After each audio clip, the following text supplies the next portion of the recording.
Welcome to Project One. Building a strong community takes each one of us, and Project One is the place to start. 1 hour, one person, one life changed. On today's show, we'll feature an organization that is changing lives and transforming our community. So get ready to be inspired. Here's the host of Project One, Jan Johnson. Hi, this is Jan, and we are so thrilled that you are joining us on this special day of just leading up to Christmas, December 23rd, as we sit in studio and again bring another amazing organization that is doing some incredible things in the South Texas and San Antonio area. And I'm just privileged to have sitting here in studio out at Documation, who is our sponsor for the Project One show. But I'm sitting here with two incredible gentlemen who I'm just so thrilled to get to know a little bit more, and I've purposefully not wanted to find a whole lot out about their background because I want all of us to be amazed as we talk with them. But I'm privileged to have Fred Bergman and also George Bakay, and they're with the South Texas Marksmanship Training Center. So welcome. Thank you for being with us out here at the Documation Studios for Project One and joining us and letting our listeners know about what it is that you do in our community. Thank you, Jan. Good to be with you. Thank you. Thank you very much. So let's start off right off the bat. So, Fred, tell us, what is the organization? What is it all about? Well, I prefer to defer to George. I can tell you plenty about it, but George has been there nearly since they invented firearms. The South Texas Marksmanship Training Center was founded in 2003, and we used that year almost to apply for our 501c3, which was granted in March of 2004. Mm-hmm. So we've been a 501c3 charitable organization since then. We're dedicated to national and international competition training. Competition, you mean in? Olympic type training, national competition type training.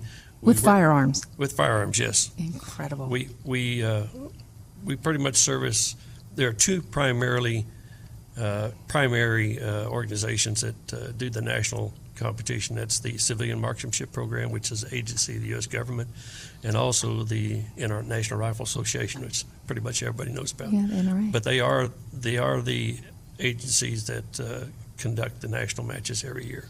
And the roots of this incarnation go back over 100 years. Yes. So tell me about that.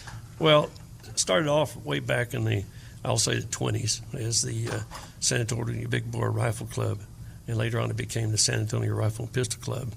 And after 9/11, we lost access at Camp Bullis military range where we used to do all the training. And so we used the possibility of being a 501c3 as impetus to get back on Camp Bullis. Really? Yes. So is that where you primarily do most of your training? No. There's been a lot of opposition by the military locally for that purpose. And I understand some of it. I'm a retired sergeant major in the Army, so. Thank you for your service. But we found out being a 501c3, we could organize other ways. Mm-hmm. And so we do have a pretty good organization now. We have a very good cadre of personnel who are talented in just about every skills. So talk to me about some of the individuals that are involved with the organization. What is it that they bring to the table? Well, our instructors are all qualified in many skills. We have ranks from Major General all the way down to 5 and 6 year olds. Wow. So we have a lot of training who are most of us all pretty much prior military in some way or the other. Being in the San Antonio area, that's pretty common. Sure. But Fred Bergman here with us is the senior training counselor for the National Rifle Association regionally. I'm getting mixed up I here. do our defense training as well. I spent too many years with the NSA, that's why I say that. So the defense training, talk to me a little bit about that, Fred. Tell me how you're involved and what you do. And how did you get involved with the organization? I think the scientific term would be hornswoggled, but I'd have to look that up to be sure. I was heavily involved in the professional firearms arena here locally, and also was involved in television information with regard to the Second Amendment and legislation and so forth. Wow. And the South Texas field rep in '99 got with me. He heard me talk on the radio with local host Trey Ware. Yeah, good friend of the station. And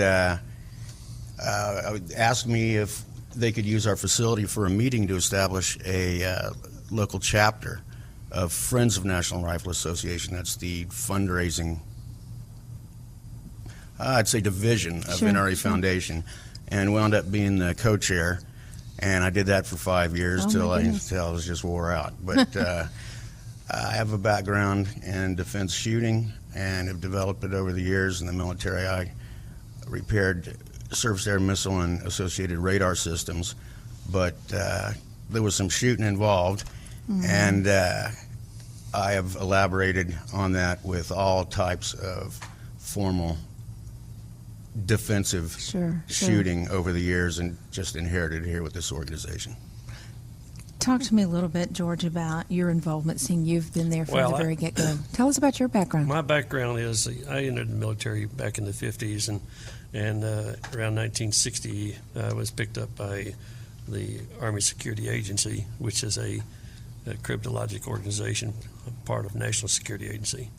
And through there I did a lot of training, and a lot of it was marksmanship, and I was instructing at the Intelligence Center for about 3 or 4 years, and I was asked to get involved in other activities, and at the same time I was interested in shooting, and I was on the Army's pistol team for a while, and then I got called back to my activity at the headquarters, U.S. Army Intelligence Agency, and I did many tours overseas with that activity. I'm sure. But also I was sent to Quantico, Virginia, and I took training with the FBI and the firearms training port there. Wow. And plus, that just kind of led to other things. And when I left there, many tours overseas, seen a lot of things there. I'm sure. Which I really can't go into too much, but anyway, after I retired in the San Antonio area, and I happened to go to the Friends of NRA banquet that Fred was there one time, and we talked and everything, and later on we became very, very good friends and organized this. There are other good shooters in this area, like Colonel Daniels, Manuel Daniels. We have Ken Slade, a very, very talented individual. We'll probably come back around in the second half of the program about Ken Slade. Yeah.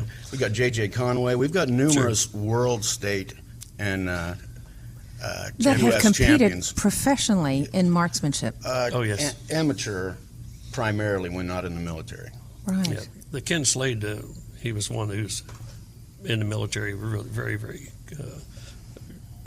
talented and qualified man to teach people to shoot. So I think it's important for our listeners to know, and again, as we're talking, you can go to this station's website and click on the tab Project One. We're going to have all of the contact information of how you can get in touch with either Fred or George, and information, their website, how you can get in contact with them, and phone numbers. So make sure that you do go to the station's website to pick up some more information. But I think it's important for our general population and listeners that are listening to this, George, that not only are you training individuals to compete on, as you said, more of a local, not local level, but... No, it's local, but it's also local, state, and international. Correct. So it's not through the military. But there's services that you offer to just civilians. Yes, and we have a very good small bore training for juniors. We have a 4-H program that's headed up by Dr. Chris Rabigo, who's one of the, what's his position over there? He's in development of people with artificial limbs and so forth. Oh, incredible. At the Center for Intrepid at yes, Fort Sam. Yes. And we have long-range training. We have what they call service rifle training, which is the national match course that's fired at the national matches each year at Camp Perry. And this is different kind of shooting. This is not your go out and sit in a deer blind. No, this is very precision shooting, yes. This is something that I've wondered over time when we discussed the formality of it. I think it may have kept certain people from just experiencing the formality. Right. Because the world's full of great shooters. They're all gunfighters and snipers, if you ask them. Yes. You know, at the bar, at the range. But Right. at 1,000 yards, our X-ring's about the size of a fat grapefruit. So So this is much more precision Oh, than my most people, word. and we don't want folks to be intimidated. We want them to come out, learn the safety, learn the fundamentals, and develop their marksmanship skills wherever they want to take them. Of course, we will encourage them to compete, but we think, we feel very strongly that for national defense, Absolutely. for our national traditions and so forth, sharing these skills Right. and these traditions with folks is very important for our country. Well, and in light of what's happened recently in our community, of course, we are recording this right before Thanksgiving, and in light of everything that has happened, not only here locally, but around the country, there's a lot of people that are on edge, so to speak. Yes. So then a lot of people want to rush out to protect their families, and they may get in the hands of the wrong people. Sure. But there's amazing organizations like you all that can train individuals how to handle this correctly. And I'm sure you probably go through some personality profiles too of looking at these people and what they're doing. And I think it's very important. My father always told me growing up, and he was a hunter and a very good marksman. He said, it's not guns that kill people, it's people. Because if you look at it, could we take away airplanes? Because airplanes have killed people, cars have killed people. But when you get this kind of defense in the right hands and have the proper training from individuals like yourself, it's an invaluable tool, and it's something that I think most people need to learn. We never refer to a firearm as a weapon. It's either a pistol, rifle, shotgun, or a firearm, because weapon is a technical term used in courts to define something that was used offensively or defensively. Wow. And here that just rolled off my tongue, saying weapon. We do a bit of training the weapon out, folks, as a matter of fact. Something I probably need to do. Well, on that note, I'm going to get a little bit of training while we're going on break on what to say and what not to say. And we don't want you to go anywhere, because we want you to find out how you can get involved and also how you can volunteer with them. So don't go anywhere. We'll be right back. Documation cares deeply for our community in South and West Texas, and we do as much as we possibly can to give back, be charitable and generous, and be caring for the community. There are very few nonprofits that we would be aware of at this point that we are not involved with, either volunteering or giving to, and we love it. It gives us purpose. It gives us passion for our jobs. Being a technology company isn't the most fun of all focuses, and when we get to focus on giving back to others, like every holiday season, we have our DocuElves where we give to over 80 families a month and a half worth of food and supplies, as well as gifts for each child, or for the upcoming fall festival, giving away to needy families. It goes on and on and on. Actually, we're an art gallery at Documation because our art is donated to purposes to raise money for nonprofits. It's in us. It's our DNA. We love it. We're thankful to be invested in our community. Kids in trouble by third grade, marked for long-term problems. Adults who can't read. Young women alone and pregnant. Workplaces and careers that don't support faith. New Christians struggling to establish their faith. The need is everywhere. Introducing Project One, the mentoring initiative. One person, 1 hour, one life changed. Project One is a call for mentoring in San Antonio. One city, one people, one society, one future for our children. Project One person can make a difference. Just 1 hour per week will help mentor those who need it. That one person is you. Learn more by clicking on the Project One tab on this station's website. Hi, this is Jan, and I want to welcome you back to Project One as we are sitting in studio here at the Documation Studios and talking with two incredible gentlemen, Fred Bergman and George Bakay, with the South Texas Marksmanship Training Center. And before we went to break, George, you were talking about exactly what it is and how you got involved, as well as you as well, Fred. And it's just incredible to me to know that you have taken what are skills that you learned in the military and in your service, and you are now turning it around to train others. And that's so inspiring to know that you are taking this And you'd mentioned a gentleman by the name of Ken Slade that you said was involved, and I can tell he was an inspiration for you guys. Talk to me about Ken. Ken is probably the true founder of our organization. He had membership card 1. Really? Yeah. He was a 13-year-old in 1947. He joined the Marine Corps. In 1950, he was in Korea. Wow. And he received numerous Silver Stars and Bronze Stars and Purple Hearts. Mm. He was a prisoner of war the last 3 or 4 months of the war. He spent 3.5 years in Korea. After that, he was in the Marine Corps. After that, he came back to the United States, and he transferred to the Air Force to help set up what they call their Red Cap, which is their CADM, or Combat Arms Training. Okay, and he was one of the very first CADM instructors at Lackland. Mm. And so he's been our mentor for many times. Inspiration indeed. Yeah. He was involved in general protection, flew around with some famous names wearing stars. I'm sure many in your audience would be familiar. Wow. Yeah, his grandfather was Chesty Puller. Chesty Puller, who's the Marine Corps Marine.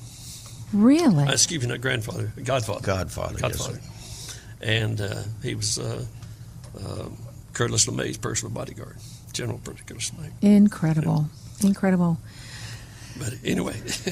Ken was instrumental. He's a long-range shooter, very competitive shooter, and helped us develop over the years our training program. We lost him just recently here, and we do have a fund, I understand you'll mention on that website in his memory. Yes, and we'll make sure to have that on our website by going to the station's website and click on the tab Project One. We'll have it there. But you mentioned about the fund, but you also do scholarships as well. Talk to us a little bit about that. Well, we have people who donate things to us, okay? And as a 501c3, we take those donations and we give a tax write-off for them. Okay. And those that we can use in our training, we keep. But if it's something we can sell, then that money goes into the scholarship fund. So what kind of things are donated? Firearms?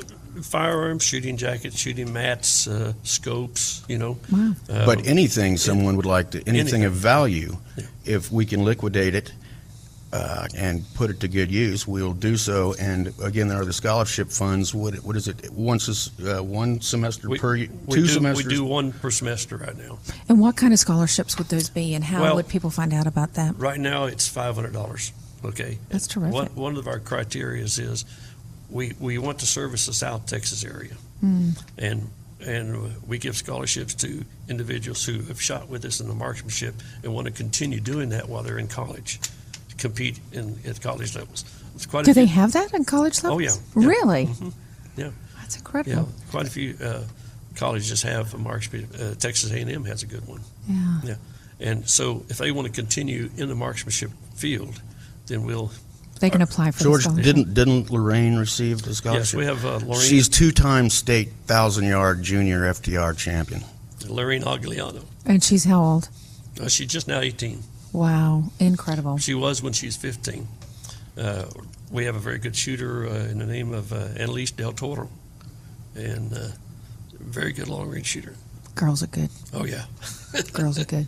Yeah. So while we were talking on break, you also mentioned, because I want to make sure that our listeners know how they can get involved. And I know when we had talked, Fred, on the phone, that you had mentioned that you do use volunteers. But how can just our average listening audience get involved? I know you do camps, but what are some of the other things, and how could our listeners get involved with you guys? Well, everyone is, primarily we would like to have people come out and see what we do. And we do have quite a few firearms that we can loan them. They come out and take our training. They get a better understanding. Which are out at the Black Hawk Range? We do Black Hawk Range. We also do it at the CTSA, the Central Texas Silhouette Shooters Range, which is 6 miles west of New Brownsville. Oh, okay. Most of our cadre are folks that have shot with us for numerous years, so we get to know them over a period of time and develop their skills and hopefully their volunteerism, and by that I mean hours that they're willing to put into the program. So what would a volunteer do? A range preparation prior, okay, and after you have a competition, you got to put things away and stuff like that. So competitions specifically come to South Texas. Yes. Okay. We have directors who run each one of our programs, like John Kelly runs our service rifle competition. Wayne Nunn runs our small bore competition. And we just had, we hosted the state small bore championship. Right, at Black Hawk Now, what do you Range. mean by small board? A small bore Oh, small bore. is 22 caliber rifle. Oh, wow. Yeah. And most any young kid can shoot this. All right. And they gain a lot of skills by coming out and actually working with our people on the ground. And we teach them from the very, very basics what a firearm is and what it's not. Okay. And How to respect a yes, firearm. yes. We go through all that. And then it develops self-discipline. We get into accuracy as things move on. Right. And championships can be a motivation for a kid. Absolutely. Just like playing football, without the grades, you're not, you're not on board. So Right, right. And if you ask the parents of these kids or the teachers of these kids, the ones who are involved in marksmanship training seem to pay attention very much at school, and they're very good at school. also with regard to this volunteerism, like any good and surviving organization, ideally we're training our replacements at all times. Right. So, the faster we can move more people into the pipeline, the faster we can go on vacation. You're not dating yourselves, are you, at all? But Well, I'm closer to 80 than I am 75.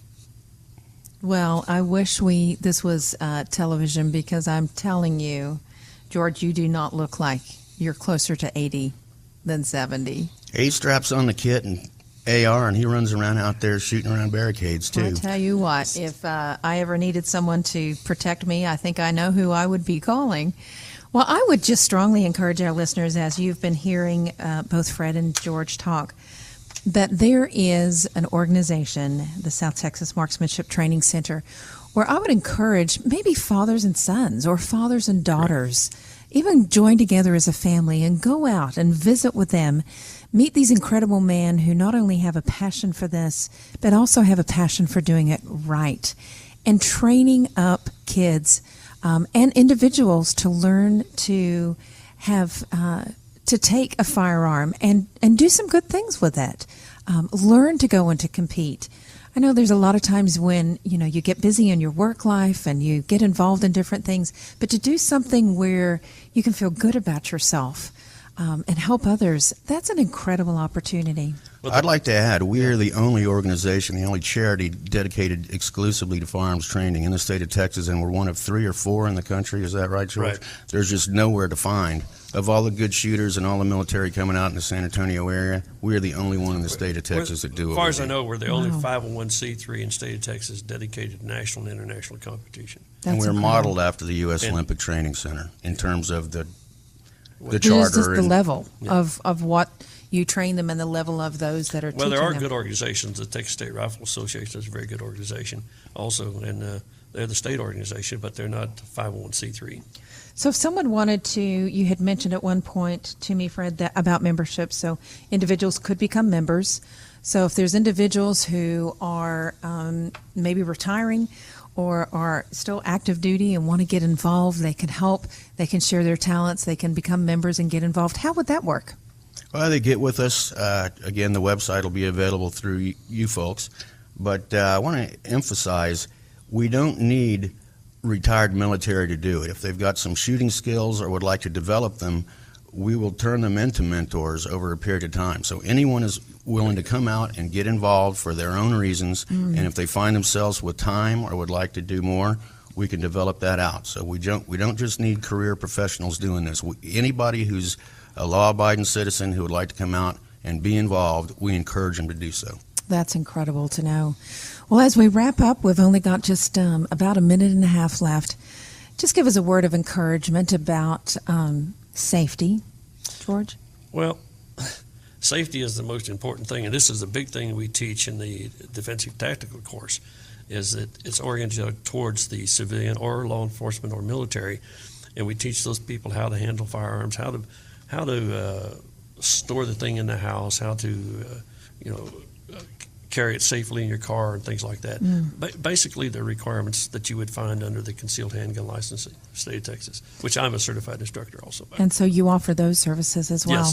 Yes. Well, for those that maybe if there's husbands out there driving around right now and you're listening to this and you're thinking, what could I get my wife for Christmas? You need to get in touch with these amazing guys and maybe take a class with your wife or sign her up for a class and see what you can do. But at this point, we just want to take the time to tell you thank you for coming in.